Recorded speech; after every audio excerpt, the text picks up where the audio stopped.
Euzu billahi mineşşeytanirracim. Bismillahirrahmanirrahim. Elhamdülillah ve salatu ve selamu ala Resulillah. Değerli arkadaşlar, Muhammed Ali Es-Sabuni'nin Et-Tefsirul Vadihul Muyesser adlı eserinden 29. cüzün 59. dersini yapmak üzere birlikteyiz. Geçen dersimizde tam olarak Tefsiru Suratil Mursalat, Mursalat suresinin tefsirinin başına gelmiştik. Bu sure-i celileye bugün başlayacağız. Bu sure-i celile Mekke'de nazil olmuş, 50 ayettir. İsmini ilk ayetinde geçen vel mursalati urfen ifadesinden almaktadır. Oradaki el mursalat vel mursalat kelimesinden almaktadır adını.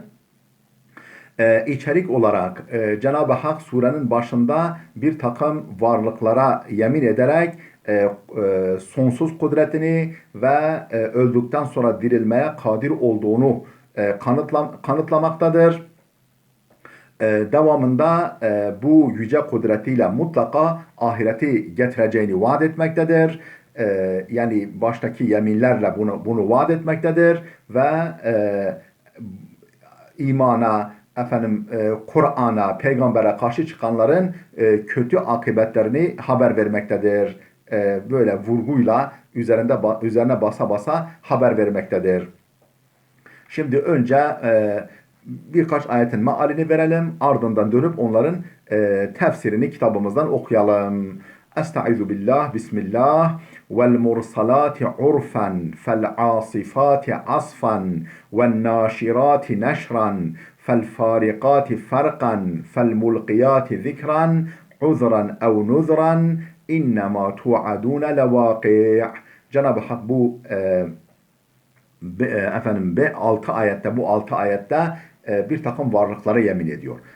Bu hangi varlıklardır? Müfessirlerin büyük çoğunluğuna göre ya bulutlar ya rüzgarlardır yemin edilenler yahut da meleklerdir. Şimdi önce rüzgarlar kastedildiği yaklaşımına göre ayetlerimizi meallendirelim. Önce bu yoruma göre meallendirelim. Sonra dönüp meleklere yemin yorumuna göre meallendirelim. Vel mursalati urfen, yani fayda sağlamak amacıyla, oradaki urfen teknik bir kelime olarak mef'ulun li eclihidir, yani lil urf, yani fayda için, maslahat için, yarar için gönderilen rüzgarlara yemin olsun.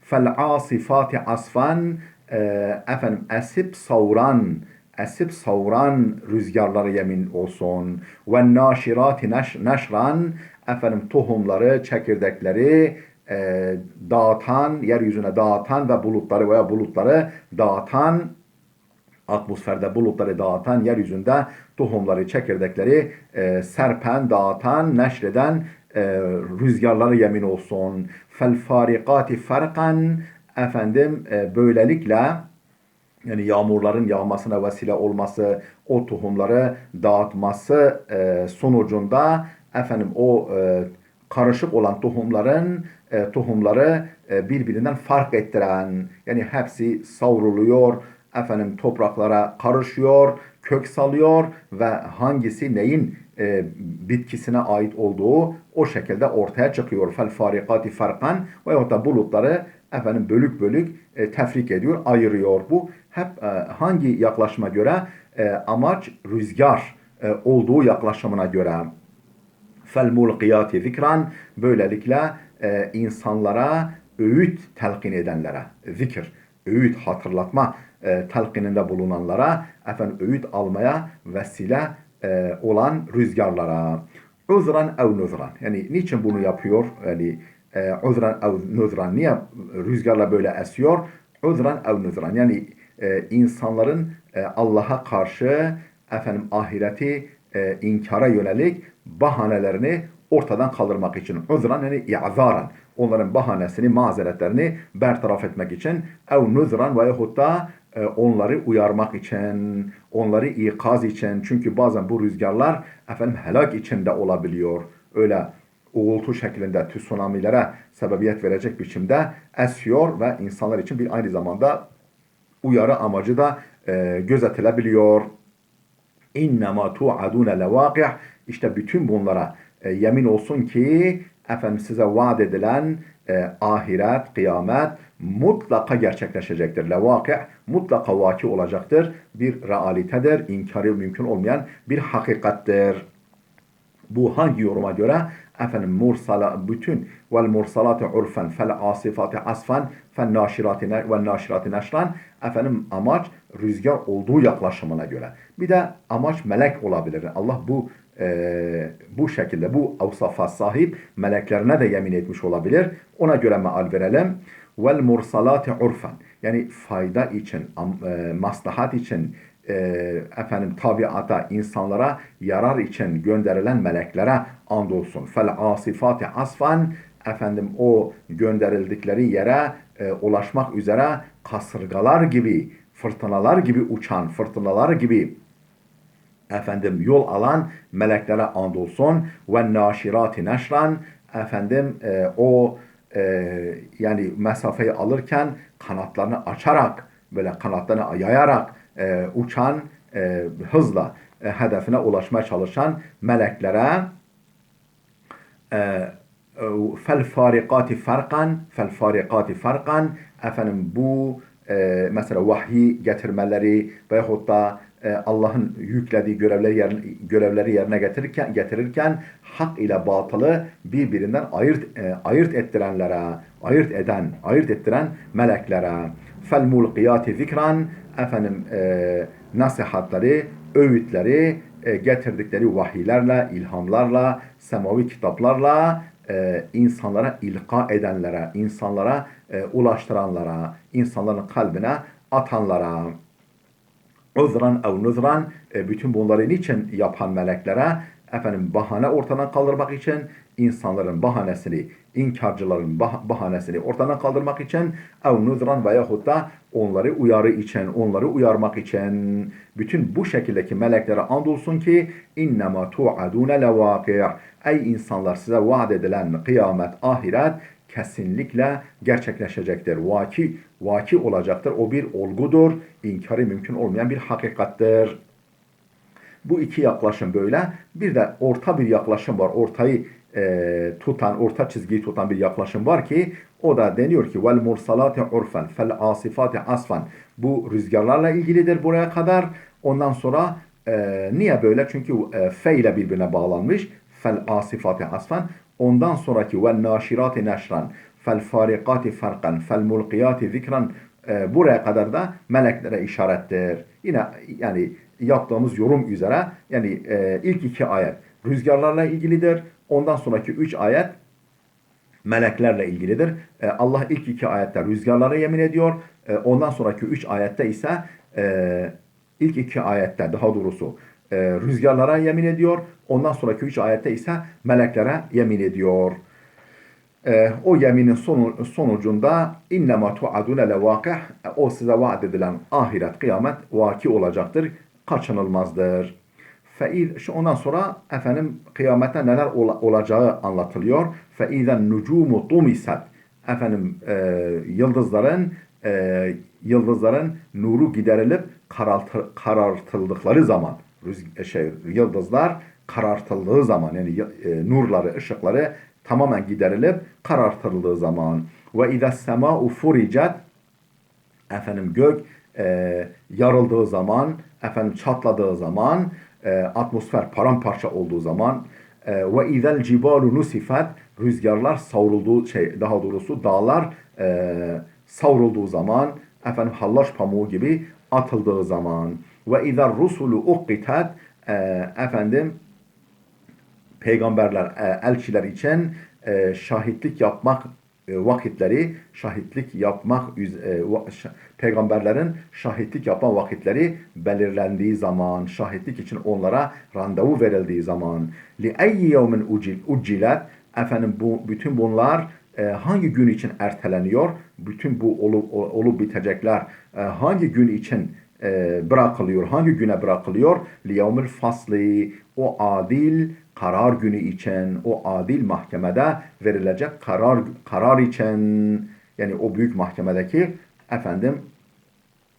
kılık kırk yaran ilahi adalet kararı için. Devamında diyor ki وَمَا اَدْرَاكَ مَا يَوْمُ الْفَصْلِ Sen fasıl gününün, o adil karar günü olan kıyametin, ahiretin ne olduğunu bilir misin? وَيْلٌ يَوْمَئِذٍ الْمُكَذِّبِينَ Yalanlayanlara, peygamberleri, kitapları, ahireti, kıyameti yalan sayanlara veil olsun o gün. Vay haline vay haline o gün diye devam edip gidiyor. Şimdi buraya kadar meal verdik. Tefsirini okuyalım. Diyor ki Bismillahirrahmanirrahim vel mursalati urfan fel asifati asfan ve naşirati neşran. Hâzihi aksamun, bunlar bir takım kasemlerdir, yeminlerdir. Aksamallahu biha, Allah bunlarla yemin ediyor. Bu varlıklara yemin ediyor Allah.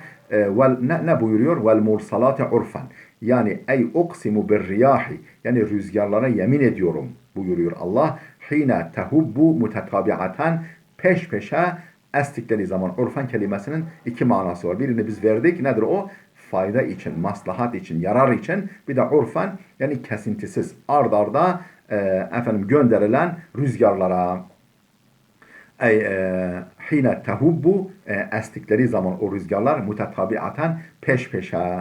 Yetba'u ba'duha ba'dan, birbirlerini izleyerek. Vel muradu biha, buradaki gönderilen rüzgarlardan maksat riyahul azab, azap rüzgarlarıdır. Tabi şart değil, azap rüzgarları olması şart değil. Normal vakitlerde esen rüzgarlara da, fırtınalara da yemin etmiş olabilir. Çünkü onlar fayda için daha çok gönderiliyor. Elleti, o azap rüzgarları ki yuhlikullahu biha at-tugatel mutecebbirin, Allah o rüzgarlarla tugat, yani tağinin çoğuludur, azgın, taşkın, vel mutecebbirin, zorba, zalim, kafirleri, günahkarları Allah onlarla helak eder. O rüzgarlarla Allah helak eder. Kema ehleke kavme adin bir rihas sarsaril atiye. Tıpkı Ad kavmini o sert, azgın, taşkın, engellenemez rüzgarla helak ettiği gibi Ad kavmini o sert ve azgın, dizginlenemez olan rüzgarla Allah helak ettiği gibi, yani örneği o. Fel asifati asfan, yani asifat, buna da yemin ederim. Neymiş o? Allah'ın yemin ettiği burada. Ey ve bir riyahilleti teşteddu ve ta'sifu. Yani şiddetlenen ve savurdukça, yani estikçe savuran rüzgarlara. Fetakla'ul eşcara, ağaçları köklerinden söken, ve tuharribu diyara, memleketleri yerle bir eden, harap eden, çatıları uçuran, duvarları yıkan, memleketleri harap eden, ve tugayyirul athara, eserleri, izleri ortadan kaldıran, değiştiren rüzgarlara yemin ederim. Ve naşirati neşran. Bu defa meleklere dedik ya, kimisi işte ilk iki ayeti rüzgarlarla ilintilendiriyor. Ondan sonraki 3 ayeti meleklerle ilintilendiriyor. Bizim müfessirimiz de bu yöntemi tutmuş. Ve naşirati neşran ey uksimu bil melaiketil muvekkeline bis suhub. Yani rüzgar, daha doğrusu bulutlarla muvekkel. Bulutlar için görevlendirilmiş, bulutların sevk idaresi için görevlendirilmiş meleklere yemin ederim. Yasuqunaha, o melekler o bulutları sevk ederler. Haythu şa'allah, Allah'ın dilediği bölgelere, noktalara, yerlere. Niçin? Litunşira rahmetallah. Ta ki o rüzgarlar Allah'ın rahmetini yaysanlar, Allah'ın rahmeti olan yağmuru yağdırsınlar. Yaysınlar her tarafa.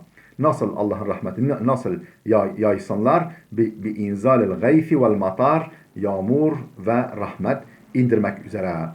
Peki niye bu yağmur ve rahmeti indirmeye vesile oluyor? Li'igâfetil ibadi vel bilad, kulların ve memleketlerin imdadına koşmak amacıyla, koşmak hikmetiyle. فَالْفَارِقَاتِ فَرْقًا. Bu ne demek?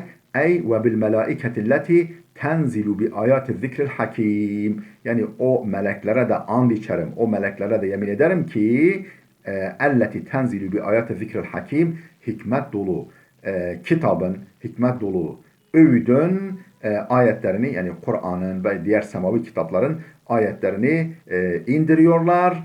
فَتُفَرِّقُ بَيْنَ الْحَقِّ وَالْبَاطِلِ. Bu ilahi kitabın ayetlerini, zikri hakimin, hikmet dolu zikrin, öğüdün ayetlerini indiriyorlar. Niçin? فَتُفَرِّقُ بَيْنَ الْحَقِّ وَالْبَاطِلِ. Ta ki hak ile batılı ayırt etsinler diye. Hak ile batılı ayırt etmek için. Vel huda ve dalal, hidayet ve dalali hidayet ve dalaleti tefrik etmek için, birbirinden ayırmak için. Yani bir mihenk olsun, bir kıstas olsun, bir kriter olsun diye. Fel mulqiyati zikran uzran ev nuzran. Yani zikri, öğüdü telkin eden, ilka eden, yani insanların arasına atan, insanların kalbine atan, efendim aklına telkin eden. Peki bunu niye yapan, niye yapıyor bu melekler? Uzran ev nuzran. Yani bahaneyi ortadan kaldırmak için ve de uyarı için, yani ikaz için. Ey ve uksimu lekum bil melaiketil mukarrabin. Yani ey insanlar, sizin için o has meleklerime yemin ederim ki tulqil vahye ilel enbiya'i vel mursalin. O has meleklerim vahyi peygamber ve rasullere ilka ederler, iletirler, götürürler. İ'zaran ve inzaran minallahi lil halq. Efendim kulları için, halk yani mahlukat, kullar için Allah'tan bir i'zar, yani bahaneyi bırakmama ve uyarı için, uyarı amacıyla, yani kullara yönelik, mahlukata yönelik efendim Allah'tan bir bahane bırakmama ve bir uyarı amacıyla efendim peygamberlere kitapları ileten meleklere and içerim. لِأَلَّا يَبْقَ حُجَّةٌ لِأَحَدٍ عِنْدَ اللّٰهِ. Ta ki böylelikle hiç kimse için Allah katında bir bahane kalmasın. Hüccet yani bahane, gerekçe kalmasın. Ba'de irsalir rusul. Efendim o peygamberler tayin edildikten, melekler o peygamberlere vahiy ilettikten sonra, yani peygamberler gönderildikten, elçiler gönderildikten ve onlara kitaplar indirildikten sonra hiçbir kimse için bir bahane kalmasın diye. Aksamallahu bihadihil aksamil hamseti. Allah bu 5 varlığa yemin etmiş. Ala enel kıyamete hakkun. Ne amaçla, ne konuda yemin etmiş? Kıyametin hak olduğu konusunda yemin etmiş. Ve enne ma ev'ade bihil mukezzibin. Efendim o hakkı, hakikati yalan sayanlara tehdit yolu vaat ettiği şeyin min meci'i yevmil hisab. Nedir o şey? Efendim hesap ve ceza gününün geleceği gibi, geleceğine ilişkin vaat ettiği şey kainun la mahalete olacak. Hiç başka çare yok. Hiç başka seçenek yok. Mutlaka olacak diye Allah yemin etmiştir. Amenu bihi em kezzebu. İster inansınlar, ister inanmasınlar. Mutlaka gerçekleşeceğine ilişkin Allah yemin etmiştir bu 5 şeye. Değerli dostlar, burada dursun. İnşallah gelecek dersimizde kaldığımız yerden devam edeceğiz. Allah'a emanet olun.